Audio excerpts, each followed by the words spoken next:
Hi friends, அஸ்ஸலாமு அலைக்கும். Welcome to movie tailor. இன்றைக்கி நம்ம என்ன பார்க்க போகிறோம்னா, இந்த மாதிரி அழகான ஃப்ராக்கு ஒரு 3 மாத குழந்தையிலேருந்து 8 மாத குழந்தை வரைக்கும் போடக்கூடிய இந்த ஃப்ராக்கு எப்படி டிசைன் பண்ணி ஸ்டிச் பண்ணோம் அப்படிங்கிற ஃபுல் வீடியோ தான் இதில் பார்க்க போகிறோம். நம்ம வீடியோக்குள்ளே போகலாம். சப்ஸ்கிரைப் பண்ணிக்கோங்க, அப்படியே ஒரு லைக்கும் பண்ணிடுங்க. இந்த ஃப்ராக் தைக்கிறதுக்கு நான் 1 மீட்ரு லைனிங் துணி எடுத்திருக்கேன். லைனிங் வெல்க்ரோ இதெல்லாம் யூஸ் பண்ண போகிறதில்ல. லைனிங் துணியை தான் நான் வச்சு ஃப்ராக்கை வந்து கொஞ்சம் பஃபியாக கொண்டு வர போகிறேன். இப்போ வந்து நம்ம உடம்பு அளவு எடுத்துக்கலாம். ஷோல்ட்ரு வந்து 3 இன்ச் வச்சுருக்கேன். உடம்பு இறக்கம் வந்து 8 இன்ச் வச்சுருக்கேன். அகலம் வந்து 20 இன்ச் எடுத்தேன். ஆனால் அப்புறம் கடைசியில் 1 இன்ச் குறைச்சிட்டேன். 20 இன்ச் எடுத்ததுனால 4ஆ மடித்து போட்டிருக்கறனால 5 இன்ச் 5 இன்ச் வச்சு மார்க் பண்ணிக்கிறேன்.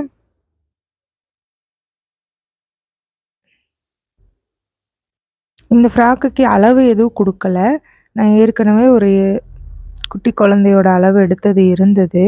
அதனால் அந்த அளவை வச்சே நான் ஸ்டிச் பண்ணுறேன்.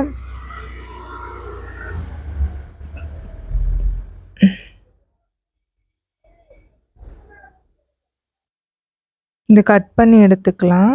இந்த ஃப்ராக்குக்கு நெக்கு வந்து பேக் சைடு ஒரு டிசைன், ஃப்ரண்ட் சைடு ஒரு டிசைன் கட் பண்ணுறோம்.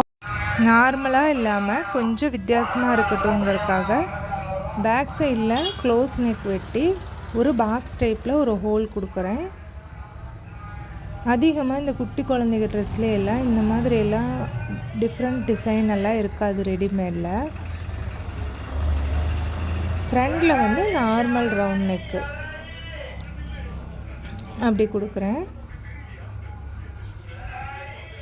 இப்போ லைனிங் கட் பண்ணி எடுத்துட்டு அதுக்கப்புறம் நம்ம மெயின் கிளாத்தில் வச்சு கட் பண்ணி எடுத்துக்க போகிறோம். மீதி இருந்த லைனிங் கிளாத்தை 2ஆ ஃபோல்டு பண்ணி இருக்குது. அதை வந்து அப்படியே 4ஆ ஃபோல்டு பண்ணி அதை ஒரு கோன் டைப்பில் தான் இந்த மாதிரி 8ஆ ஃபோல்டு பண்ணி எடுத்துக்கிறேன். இப்போ இது 8 துணி இந்த கோன் டைப்பில் மடித்தங்காட்டி 8 கிளாத் இருக்குது. இடுப்போட அளவு வந்து 20 இன்ச்சு. அந்த 8ஆ பிரித்தோன்னா 2.5 இன்ச் வருது. அந்த 2.5 இன்ச்சை மார்க் பண்ணி இதுதான் வந்து இடுப்புடைய அளவு. மேலே நம்ம இப்போ கட் பண்ணணும் தான் இடுப்புடைய அளவு. இறக்கம் வந்து 10 இன்ச் எடுத்துக்கிறேன்.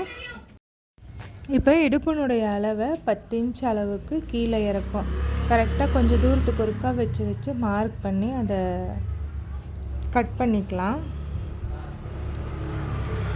இப்போ விரித்து பார்த்தா ஃபுல் அம்பர்லாம் ரெடியாக இருக்கும். ஃபுல் சர்க்கிள் அம்பர்லாம் இதுதான். இந்த அளவுக்கு நம்ம லைனிங் துணி நம்ம வெட்ட தேவையில்லை. ஹாஃப் அம்பரில் அளவுக்கு நம்ம வெட்டினா போதும். ஆனால் இது கொஞ்சம் பஃபியாக இருக்கட்டும்ங்கிறதுக்காக நான் வந்து ஃபுல் அம்பரில் வெட்டியிருக்கேன். நம்ம ஏன்னா ட்ரெஸ்க்குள்ளார எந்த வெல்க்ரோ அந்த மாதிரி கொடுக்க போகிறது கிடையாது. குழந்தைக்கு குத்தும் இல்லை, அதனால். இப்போ மீதி இருந்த கிளாத் இவ்வளோ தான் இருக்குது. இதில் வந்து நம்ம குட்டியாக கை வெட்டிக்கலாம்.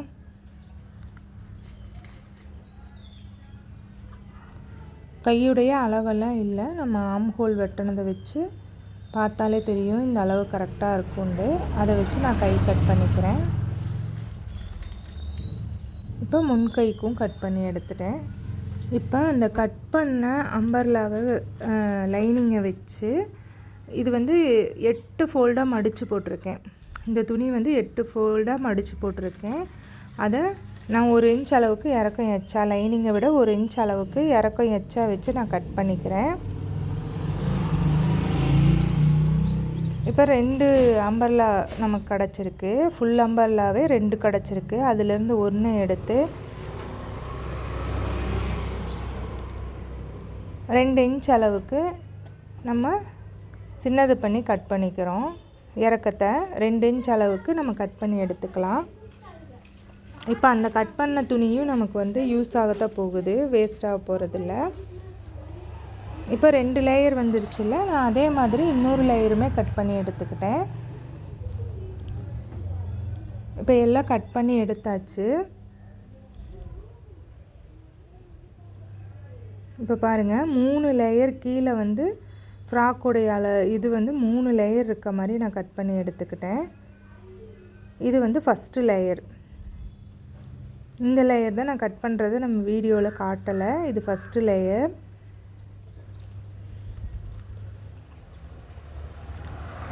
நான் இப்போ ஃபோல்டிங் குதிரை போட்டிருக்கேன். ஃபோல்டிங் குதிரை போட்டு நான் மடிச்சு எடுத்துக்கிறேன். அம்பர்லாவெல்லாம் மடிச்சடிக்கையில் இந்த ஃபோல்டிங் குதிரை ஒன்று வாங்கி வச்சுக்கோங்க.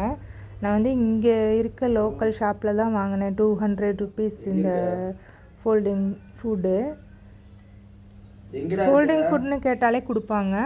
இதுலேயே வந்து பெருசாக ஃபோல்டு பண்ணுற மாதிரி இருக்குது, குட்டியாக ஃபோல்டு பண்ணுற மாதிரி இருக்குது. இது வந்து லாஸ்ட்டாக குட்டியாக ஃபோல்ட் பண்ணுற மாதிரி நான் வாங்கிக்கிட்டேன். இப்போ ஒரு லேயர் மடிச்சடிச்சாச்சு. அடுத்தடுத்து எல்லா லேயரையும் நம்ம மடிச்சடிச்சு எடுத்துக்கலாம். ஃபஸ்ட்டு வந்து இதே மாதிரி மடிச்சடிச்சு மட்டும் 3 லேயர் வைக்கிற மாதிரி தான் பிளான் பண்ணியிருந்தேன். ஆனால் அதுக்கப்புறம் வச்சு பார்த்தா கொஞ்சம் ரொம்ப சிம்பிளாக இருந்தது. அதனால் இன்னும் கொஞ்சம் டிசைன் பண்ணலாம் அப்படின்னு சொல்லிட்டு இப்போ பாருங்கள் 3 லேயருமே நம்ம வச்சு பார்க்கல கொஞ்சம் சிம்பிளாக இருந்தது. அதுக்கப்புறம் தான் நான் இன்னும் கொஞ்சம் டிசைன் பண்ணலாம், அந்த கீழேலாம் ஃப்ரீல் வைக்கலாம் அப்படின்னு சொல்லி நான் முடிவு பண்ணியிருக்கேன். இப்போ இந்த 3 லேயரையும் அடுக்கடுக்காக வச்சு அதுக்குள்ளே லைனிங்கையும் வச்சு இடுப்பை மட்டும் நான் ஜாயின் பண்ணி எடுத்துக்கிறேன். இப்போ 4 துணியை வச்சு நம்ம இடுப்பை கரெக்டாக ஜாயின் பண்ணி எடுத்துக்கலாம். துணி மட்டும் முன்ன பின்ன இல்லாத மாதிரி பார்த்துக்கணும். கரெக்டாக எல்லா துணியையும் நேராக வச்சு தையல் விழுகிற மாதிரி பார்த்துக்கோங்க.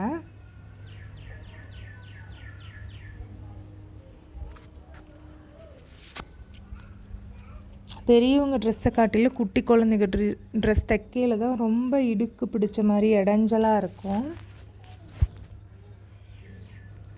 பெரியவங்க ட்ரெஸ்ஸாக இருந்தால் இடுப்பு, ஆம் ஹோலு இதெல்லாம் கொஞ்சம் பெருசாக இருக்கும். ஆனால் குழந்தைங்க ட்ரெஸ்ஸாக இருந்துச்சுன்னா ரொம்ப குட்டியாக இருக்கிறதுனால ரொம்பவே இடைஞ்சலாக இருக்கும். தைக்கிறதுக்கு பார்த்து பொறுமையாக தைச்சிக்கோங்க.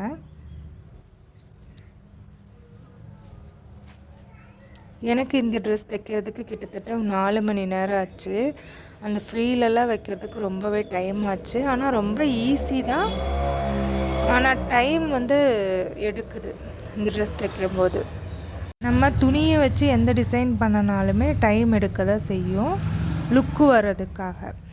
இல்லை நம்ம பாசி வச்சு பண்ணுறோம், இல்லை ஏதாவது லேஸ் வச்சு பண்ணுறோன்னா சீக்கிரமாகவே அந்த லுக்கு கிடச்சிரும், நமக்கு ஈஸியாகவும் வேலை முடிஞ்சிடும். ஆனால் வந்து துணியை வச்சு நம்ம வேலை செய்யலை, அதுக்கு ரொம்ப டைம் ஆகும்.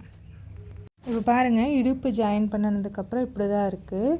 ஃபுல்லாக நல்லா இருந்துச்சு பார்க்குறதுக்கே. அந்த ஃப்ராக்கை பார்த்தவங்கெல்லாம் நல்லா இருக்குன்னு சொன்னாங்க, அவ்வளோ அழகாக இருந்துச்சு.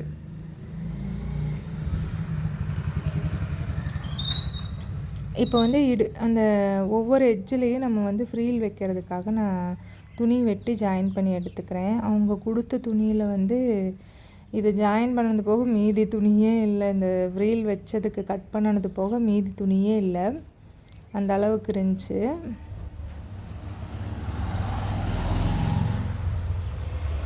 கிட்டத்தட்ட 2 மீட்ரு 1.5 மீட்டருக்கு மேலே நம்ம துணி இதுக்கு கொடுத்துருக்காங்க அவங்க. ஆனால் வந்து 3 அம்பர்லா போட்டிருக்கோம், 3 லேயர் அம்பர்லா போட்டிருக்கோம். அது போக ஃபுல்லாக ஃப்ரீல் வச்சுருக்கோம். 2 இன்ச் அளவுக்கு கட் பண்ணி ஜாயின் பண்ணி எடுத்துக்கிட்டேன். அதை வந்து இப்படி 2ஆக மடித்து நடு சென்டரில் வந்து அந்த பிசுறு இருக்க மாதிரி, அந்த பிசுறு வந்து அப்புறம் உள்ளே போயிடும்.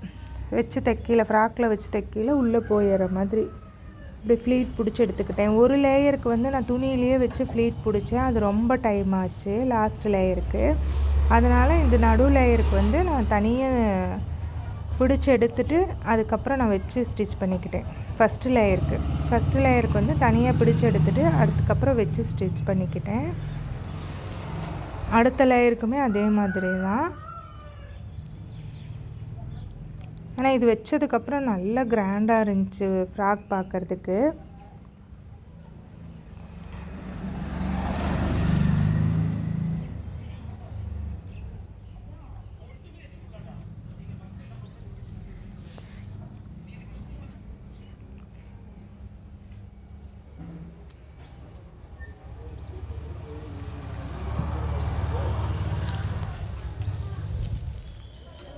கண்டிப்பாக நீங்கள் ஸ்டிச் பண்ணி பழகுறீங்கன்னா உங்களுக்கும் பெண் குழந்தை இருந்ததுனாவோ இல்லை நீங்கள் யாருக்காவது கூட ஸ்டிச் பண்ணி கொடுக்கலாம்.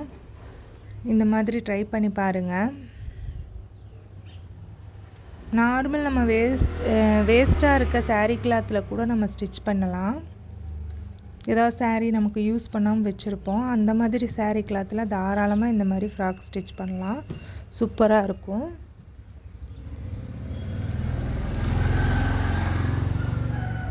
இப்போ அந்த 2 லேயர் கட் பண்ணி அதிலிருந்து சின்னது பண்ணி ஒரு லேயர் கட் பண்ணோம் இல்லையா, 2 இன்ச் அளவுக்கு, அந்த துணியை ஒரு சைடு மடிச்சடிச்சிட்டு இதை வந்து குட்டி குட்டியாக ஃப்ளீட் பிடிச்சி எடுத்துக்கிட்டேன்.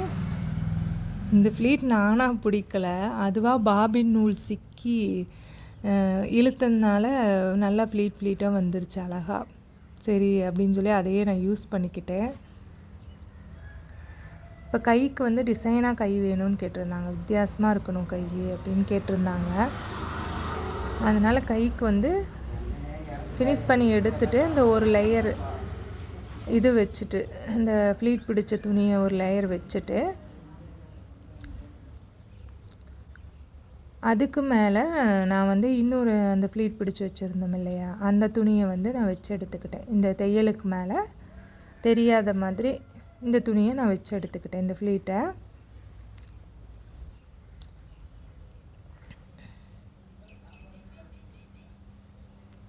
வச்சு எடுத்து நான் கையை ஃபினிஷ் பண்ணிக்கிட்டேன்.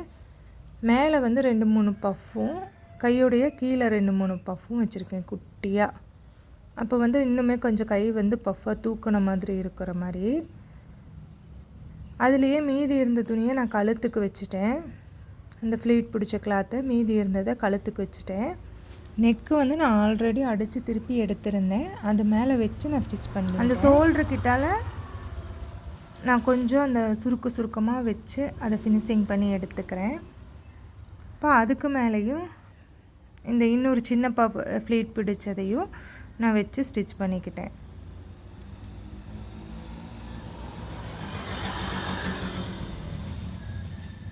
இந்த டிசைனுமே ரொம்ப க்யூட்டாக அழகாக இருந்துச்சு.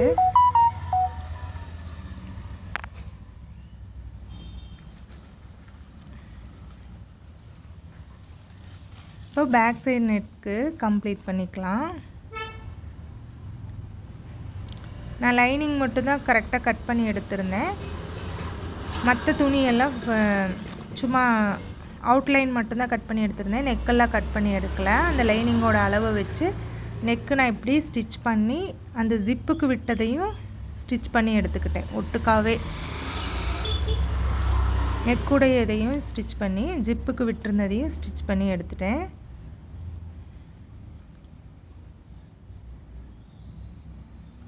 இப்போ அப்படியே நம்ம வந்து இதை கட் பண்ணிவிட்டு திருப்ப போகிறோம். இந்த வளைவுகளெல்லாம் தையல் வரைக்கும் கட் பண்ணி விட்டுக்கலாம். கரெக்டாக நம்ம தையல் வரைக்கும் கட் பண்ணி விட்டால் தான் அழகாக இருக்கும் நெக் சேஃபு. இப்போ ஏதாவது ஒரு கூர்மையான பொருளை விட்டு நம்ம வந்து அந்த இதை எடுத்து விட்டுக்கலாம் துணியை. எனக்கு இந்த நெக் டிசைன் ரொம்ப பிடிச்சிருந்துச்சி. அந்த குட்டி குழந்தைக்கு போட்டு பார்த்தா ரொம்ப அழகாக இருக்கும்.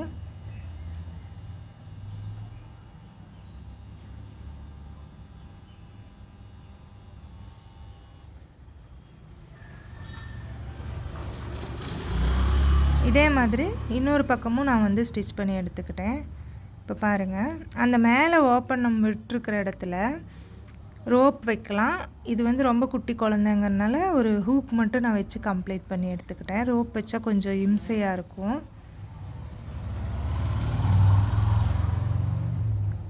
இப்போ ஷோல்ட்ரு ஜாயின் பண்ணிக்கலாம்.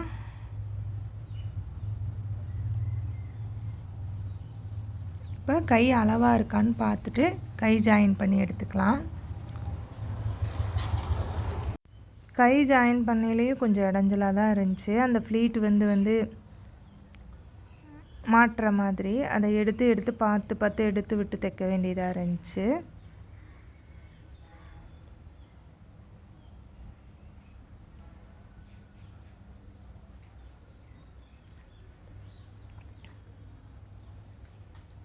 இப்போ 2 சைடும் ஜாயின் பண்ணி எடுத்துட்டேன். இனி சைடு ஜாயின் பண்ணி ஹிப்பு ஜாயின் பண்ணால் முடிஞ்சு வேலை. இப்போ ஜிப் வச்சுக்கலாம். ஜிப்போடைய மேல் முனையை மடித்து விட்டு நான் கொஞ்சம் உள் சைடாக வச்சுக்கிறேன். ஏன்னா ஜிப்பு வந்து வேறு கலர் தான் இருக்குது என்கிட்டால. இவங்க அர்ஜெண்ட்டாக துணி கேட்டனால என்னால் போய் ஜிப் வாங்க முடியல. அதனால் நான் உள்ளக்குள்ளே தெரியாத மாதிரி ஜிப்பை நல்லா உள் சைடாக வச்சு எடுத்துக்கிறேன். மேலே வந்து அந்த கலர் தெரியாது. துணி வந்து நல்லா க்ளோஸ் ஆகிரும். மேலே வந்து கலர் தெரியாது, உள்ளே போயிடும். அந்த மாதிரி நான் ஜாயின் பண்ணி எடுத்துக்கிறேன். இப்போ பாருங்கள், ஜிப்புடைய கலர் வந்து நம்ம மேலே கொஞ்சம் கூட தெரியல. இப்போ அந்த ஜிப்புடைய எட்ஜு கூட தெரியாத அளவுக்கு, அந்த மடித்து வச்ச பிசுறும் தெரியாத அளவுக்கு நம்ம ஒரு லைனிங் கிளாத்தை கொடுத்து அதையே திருப்பி அடித்து எடுத்துக்கிறோம். ஏன்னா அந்த குழந்தைக்கு குத்தக்கூடாது. அதனால் லைனிங் கிளாத்தை திருப்பி அடித்து எடுத்துக்கிறோம். இப்போ பாருங்கள், ஃபினிஷிங் சூப்பராக வந்திருக்கு. அந்த எட்ஜு கூட தெரியல, நம்ம ஜிப்பு வச்ச அந்த எட்ஜு கூட தெரியல. அந்த அளவுக்கு நீட்டாக அழகாக இருக்குது.